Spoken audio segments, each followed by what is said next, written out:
कृष्णाय वासुदेवाय हरये परमात्मने ततः क्लेशनाशाय गोविंदाय नमो नमः।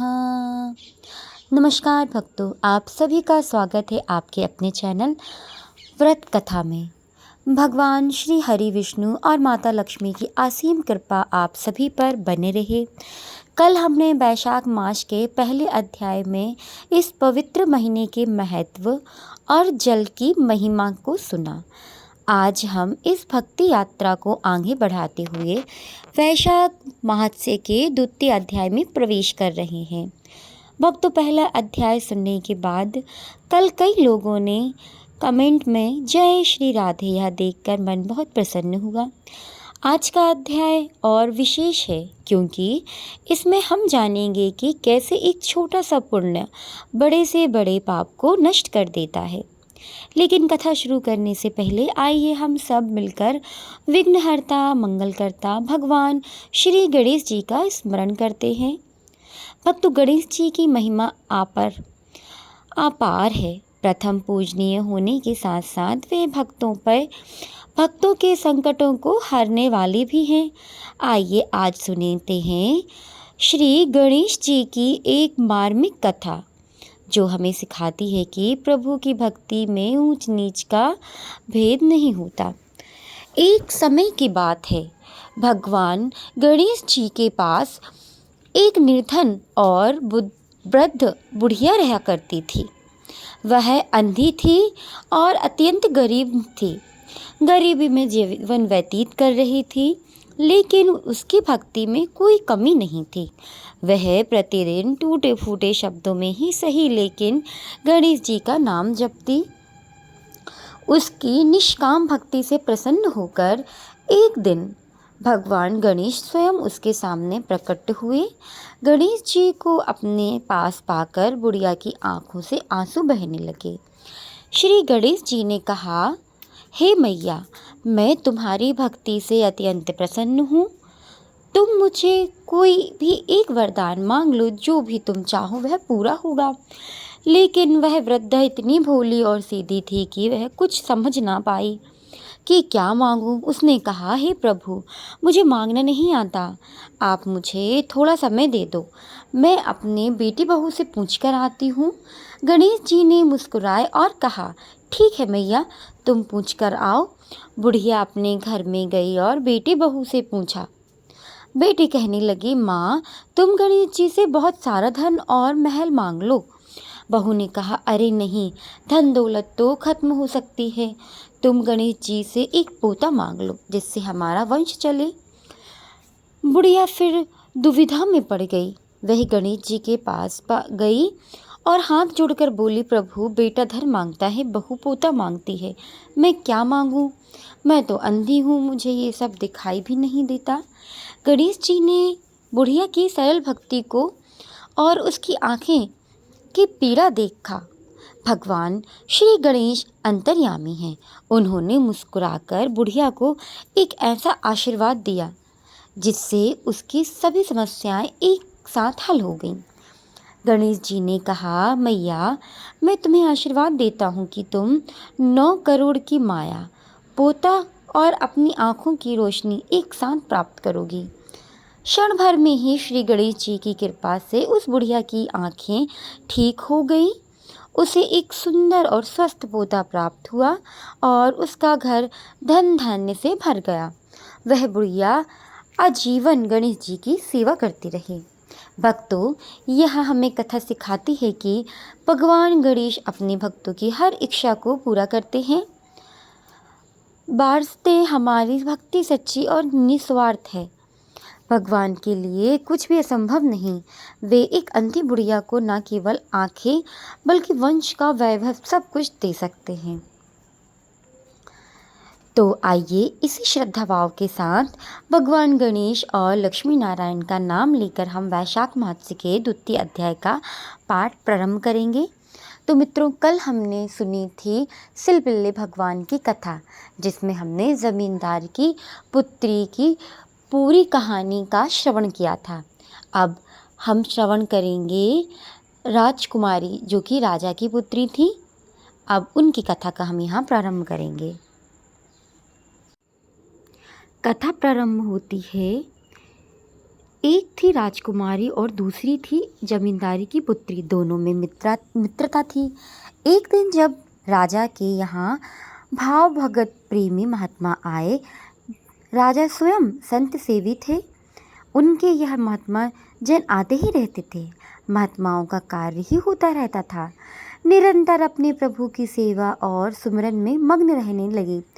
उन संत के पास भगवान शालिग्राम स्वरूप था, जिनकी वे भावपूर्वक सेवा किया करते थे, और वह दोनों बालिकाएं उन्हें श्रद्धा से देख रही थीं।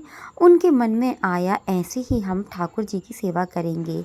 संत भगवान कई दिन तक राजकुमार राजमहल में रुके, रोज सेवा कीर्तन और कथा किया करते थे। एक दिन दोनों सखियों ने मिलकर निश्चय किया कि संत भगवान से निवेदन करेंगी कि हमको ठाकुर जी दीजिए। दोनों संत चरण पकड़कर प्रार्थना की, गुरुदेव जी, हमारे हृदय में भी यह इच्छा जागी कि हम भी ठाकुर जी की सेवा प्राप्त करेंगे। अब दोनों बालिकाएं थीं। संत भगवान ने विचार किया, सेवा की पद्धति बहुत सावधानी की आवश्यकता होती है। अभी तो ये बालिकाएं ही हैं, कहीं सेवा में कोई अपराध ना हो जाए। उन संत भगवान ने दोनों बच्चियों से कहा, कल ठाकुर जी हम लाएंगे, तुम्हें दे देंगे। अगले दिन वे पूरे गांव में पास ही गोल गोल कुछ पत्थर मिले। उन्हें उठाकर और कहा, ये लो तुम्हारे ठाकुर जी। अब सिलपिल्ले बाई का साधारण पत्थर को भगवान रूप में मान लिया। दोनों बच्चियों ने दृढ़ संकल्प किया कि गुरुदेव जी ने यह दिया है, वही हमारे भगवान हैं। उन्होंने उन पत्थरों को भी भगवान मानकर अपने हृदय से लगा लिया। एक दिन जमींदार की पुत्री थी और दूसरी राजकुमारी। उन्होंने स्वर्ण के सिंहासन बनवाए और अपने ठाकुर जी उन पर विराजमान कर दिए। गुरुदेव जी ने उनके ठाकुर का नाम सिलपिल्ले ठाकुर रखा। दोनों बालिकाएं सिंहासन पर ठाकुर जी को स्थापित कर उनकी आराधना करती और प्रभु के प्रति उनका मन निरंतर बढ़ता गया और श्री ठाकुर जी का नाम जाप करके जीवन का अंग बन गया। गुरु प्रदत्त ठाकुर से विशेष चमत्कार प्रकट होते थे यदि उनकी सेवा गुरु द्वारा बताए गए नियमों के अनुसार की जाए। जब ये सखियां बड़ी हुईं तो उनके विवाह की चर्चा होने लगी। सिलपिल्ले बाई अर्थात जो राजकुमारी थीं, जो राजा की पुत्री थी, उनके विवाह एक राजकुमार से तय हुआ और विवाह संपन्न हो गया। जब उन्होंने अपने माता पिता से विदाई ली तो अपने ठाकुर जी को, जो सिंहासन पर विराजमान थे, एक सुंदर पोटी में रखकर अपनी गोद में ले गईं। उनका हृदय भीतर से ही जल रहा था। प्रभु, मैंने तो आपको ही अपना प्रियतम माना है। संसार के व्यवहार में यह व्यक्ति मेरा पति कहलाता है, परंतु मेरा हृदय के प्रियतम तो आप ही हैं। दो प्रीतम कैसे हो सकते हैं? मैंने तो आपको ही समर्पण किया है। इन्हीं विचारों में डूबी हुई वह बड़ी उदास के साथ विदा हो रही थी। वे पालकी में बैठी थी, उसके साथ राज सैनिक चल रहे थे और राजकुमार घोड़े पर आगे आगे था। राजकुमार बार बार पालकी के समीप आता, यह देखने लगा कि उसकी नवविवाहित राजकुमारी कैसी है, लेकिन हर बार उन्हें बहुत उदास देखता। यह देखकर उसके मन में ग्लानि होती। रास्ते में एक नदी आई। राजकुमार ने सैनिकों से कहा, यहाँ थोड़ी देर विश्राम करेंगे। राजकुमारी की पालकी यहीं रखी जाए और आप सब कुछ दूरी पर खड़े रहें।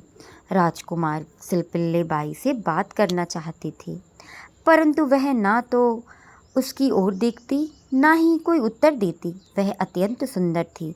राजकुमार के मन में जलन होने लगी। आखिर ऐसा क्या है जो यह मुझसे बात तक नहीं कर रही? वो बार बार अपनी पिटारी खोलती और ठाकुर जी के दर्शन करती। नाम जाप और सेवा के प्रभाव से अब वह सिल अर्थात पत्थर सिर्फ पत्थर नहीं रह गया था, उन्हें उसमें श्याम सुंदर भगवान की झांकी दिखाई देने लगी। जब भी अपने सिलपिल्ले ठाकुर जी को देखती, उन्हें ललित त्रिभंगी श्री श्याम सुंदर जी की मनमोहक सूरत दिखाई देती। उनका हृदय ठाकुर से अत्यंत आसक्त हो गया। संपूर्ण समर्पण।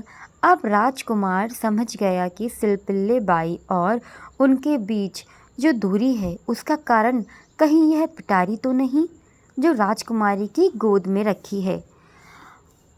उसने कुछ दासियों को बुलाया और कहा, इन्हें बातों में उलझाओ और वह पिटारी मुझे ला कर दो। वे दासियां प्रवीण और चतुर थीं। उन्होंने सिलपिल्ले बाई को विनोद भरी बातों और हंसी मजाक में उलझाने की कोशिश की, परंतु सिलपिल्ले बाई उदासीन ही बनी रहीं। फिर भी एक दासी ने धीरे से उनकी गोद से वह पोटली ले ली और राजकुमार को दे दी। राजकुमार ने कहा, यही तो है वो चीज़ जो हमारे पास और तुम्हारे बीच में बाधा बनी है। यह कहकर उसने उस पेटी में नदी में फेंक दी। अब जो पीड़ा सिलपिल्ले बाई के हृदय में उठी वह असहनीय थी। उनका हृदय तड़प उठा। वे अत्यंत व्याकुल हो गईं। राजकुमार ने उन्हें तुरंत सैनिकों को आदेश दिया और सिलपिल्ले बाई की पालकी उठाकर महल में ले जाया जाए।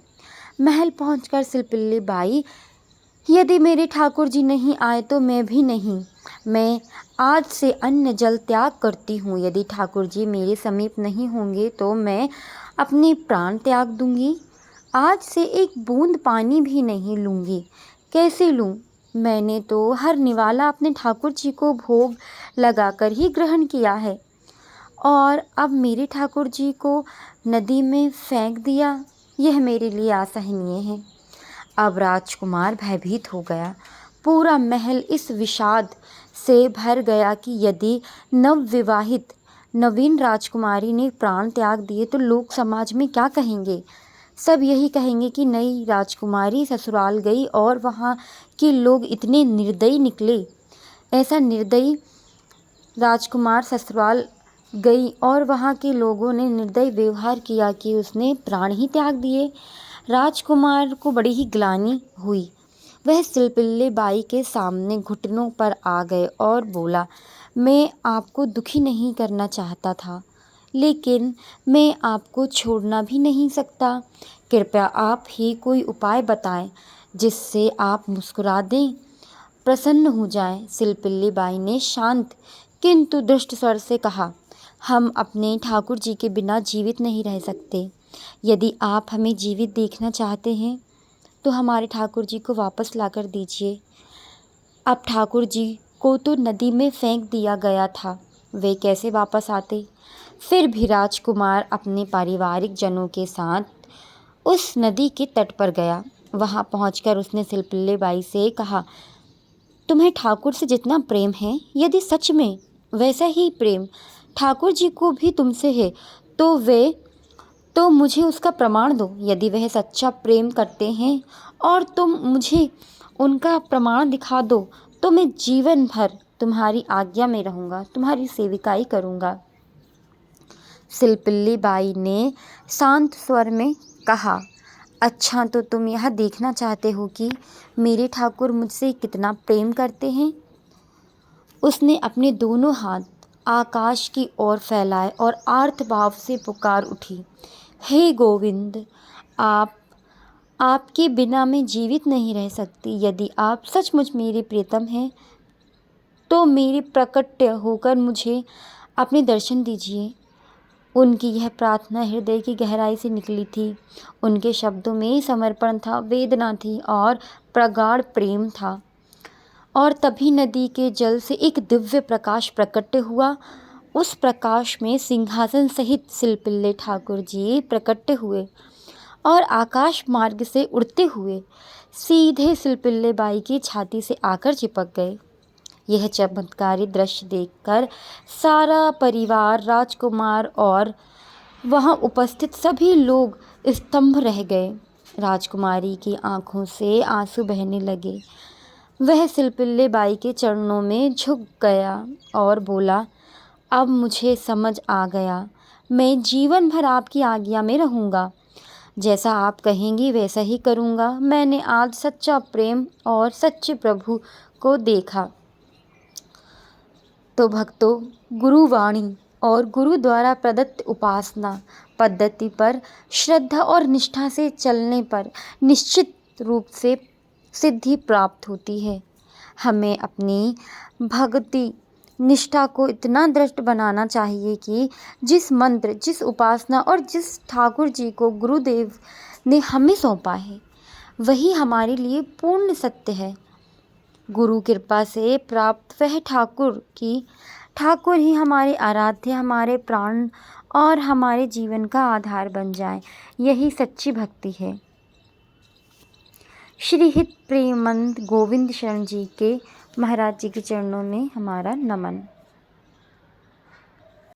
तो प्रिय मित्रों, आज के द्वितीय वैशाख मास अध्याय हमने यहाँ पे श्रवण किया। अब हम श्रवण करेंगे श्री तुलसी चालीसा।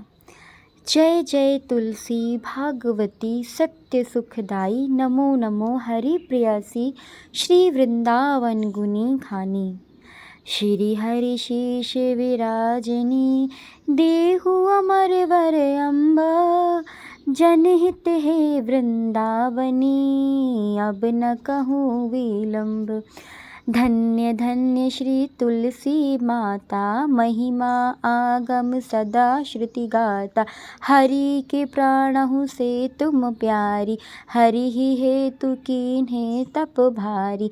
जब प्रसन्न है दर्शन दीनु, तब कर जोरि विनय सब कीजो।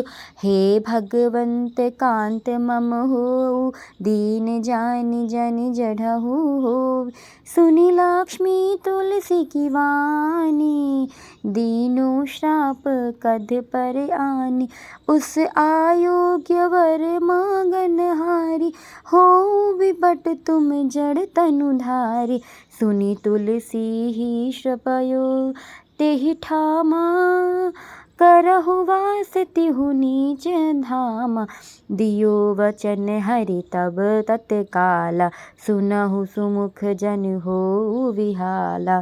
समय पाहि बिहुरूपाती तोरा, पुनर्जीहु आस वचन सत मोरा। तब गोकुल महगोप सुदामा, तसु भाई तुलसी तू बामा। कृष्ण रास लीला के माही, राधे शाक्य प्रेम लखि राही। दियो श्राप तुलसी तत्काला, नर लोकाहि तुम जनमहु बाला। यो गोप वह दानव राजा, शंकर चूड़ नामक शीर ताजा। तुलसी बाई तसु की नारी, परम सती गुण रूप अंगारी। आस दुए कल्प बीत जब गाँव, कल्प तृतीय जनव तब भाव। वृंदा नाम भयो तुलसी को, असुर जलंधर नाम पति को। करी अति दुवंद अतुल बल धाम, लीन्हा शंकर से संग्राम। जब निज सैन्य सहित शिवहारे, मरहि न तब हर हरि पुकारे। पतिव्रता वृंदा थी नारी, को न सके पति संघारी। तब जलंधर ही वेश बनवाई, वृंद ठिग हरि पहुँच जाई। शिव हित लाहि करी कपट प्रसंगा, कियो सतित्व धर्म तुहि भंगा। भयो जलंधर कर संघारा, सुनी उर शोक अपारा। तिनहि शरण दियो कपट हरि टारा, लिखी वृंदा दुखी गिर उचारी। जलंधर जस हयो अभिता, सोई रावण तस हरि सीता। अस प्रसंत सब हृदय तुम्हारा, धर्म खंडे मम पति सहाव्या। यही कारण लई श्राप हमारा, होवे तनु पाषाण तुम्हारा। सुनी हरि तुरत ही वचन उचारे, दियो श्राप बिना विचारे। लखियो न निज करतूत पति को, छलन चाहो जब परवती को। जड़मति तुहु आस हो जड़ रूपा, जगमह तुलसी बिटप अनूपा। धग्न रूप हम शालिग्रामा, नंदीगढ़ की बीच ललामा। जो तुलसी दल हमहि चढ़ाहे, सब सुखी भोग परम पद पाई। बिनु तुलसी हरि जलत शरीरा, अतिशय उठत शीश उर पीरा। जो तुलसी दल हरि शिर धारत, सो सहस्त्र घट अमृत डारत। तुलसी हरि मन रंजनिहारी, रोग दोष दुख भंजनिहारी। प्रेम सहित हरि भजन निरंतर, तुलसी राधा में नाही अंतर। व्यंजन 56 प्रकारा, बिन तुलसी दल ना हरि प्यारा। सकल तीर्थ तुलसी रुह छाई, लहत मुक्ति जन शयन नाही। कवि सुंदर एक हरि गुण गावत, तुलसी निकट सह गुण पावत। बसत निकट दुर्वासा धामा, जो प्रयास ते पूर्व ललामा। पाठ करी जो नित्य नर नारी, होई सुख भाषहि त्रिपुरारी। तुलसी चालीसा पढ़हि, तुलसी तरु ग्रह धारी। दीपदान करि पुत्र फल, पावाहि बंधहु नारी। सकल दुख दरिद्र हरिहर है, परम प्रसन्ना। आशियन धन जन, लड़हि ग्रहवश पूर्ण अंतरा। लाहि अभिमत फल जगत माँ, लाहि पूर्ण सब काम। जोहि दल अर्पहि तुलसी, तहाँ सहस बसहि हरि राम। तुलसी महिमा नाम लख तुलसी, सुत सुख राम मानस चालीसा। रच्यो जग तुलसी। भक्तों, इसी के साथ वैशाख महोत्सव का यह द्वितीय अध्याय संपन्न होता है। आज की कथा में हमें यह सीख मिलती है कि अनजाने में भी किया गया पुण्य भी जीवन की दिशा बदल सकता है। भगवान मधुसूदन की कृपा अपार है। बस हमारे मन में उनके प्रति अटूट श्रद्धा होनी चाहिए। आशा है कि आज की यह कथा और भगवान गणेश का प्रसंग आपके हृदय को छू गया होगा। भक्तों, अगर हम आज की यह स्तुति अच्छी लगी हो तो आप प्रभु की भक्ति में सरोबोर हो तो इस वीडियो को लाइक करें। आपके एक लाइक से और हम भी एक अच्छी सेवा करने का उत्साह मिलता है। और यदि आप हमारे चैनल, हमारे परिवार का हिस्सा बनना चाहते हैं तो प्रतिदिन वैशाख की अमृतमयी कथा सुनने चाहते हैं तो आप इस चैनल को सब्सक्राइब करना बिल्कुल ना भूलें। साथ ही बेल आइकन को ऑल पर सेट कर दें ताकि कल की कथा आपसे बिल्कुल भी मिस ना हो। कल हम श्रवण करेंगे तृतीय अध्याय यानी तीसरा अध्याय। कल की कथा और भी रोमांचक और ज्ञानवर्धक होने वाली है, क्योंकि कल हम जानेंगे वह कौन सा विशेष दान है जो पितरों को तृप्ति प्रदान करता है और वैशाख मास के चंदन का लेपन करने का पौराणिक रहस्य क्या है। तो कल सुबह इसी समय अपनी श्रद्धा और भक्ति के साथ तैयार रहिएगा। आज के लिए इतना ही। जाने से पहले कमेंट बॉक्स में अपनी हाजिरी लगवाएं और प्रेम से जय लक्ष्मी नारायण लिखें। प्रभु आप सभी का मंगल करें।